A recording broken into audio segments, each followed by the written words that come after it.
নোয়াখালীর বেগমগঞ্জ উপজেলায় নিখোঁজের 2 দিন পর সেপটিক ট্যাঙ্কের ভেতর থেকে ছাত্রদলের সাবেক এক নেতার মরদেহ উদ্ধার করা হয়েছে।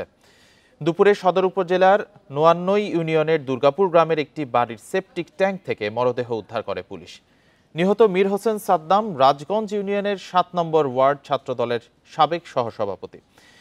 বান্ডেল থাকলে প্রতি সেনমানিতে টাকা বাঁচবে। বিকাশ সেনমানি বান্ডেল কিনে জিতুন প্রতি লেনদেনে। নিহতের স্বজনরা জানিয়েছেন, গত বৃহস্পতিবার রাত 9টার দিকে নিজ গ্রাম থেকে মীর হোসেন সাদ্দাম নিখোঁজ হন। তার পরিবার বিষয়টি বেগমগঞ্জ থানা পুলিশকে জানান।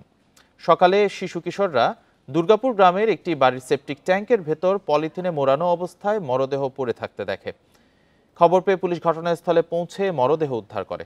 প্রাথমিকভাবে ধারণা করা হচ্ছে তাকে গলা কেটে হত্যা করা হয়েছে।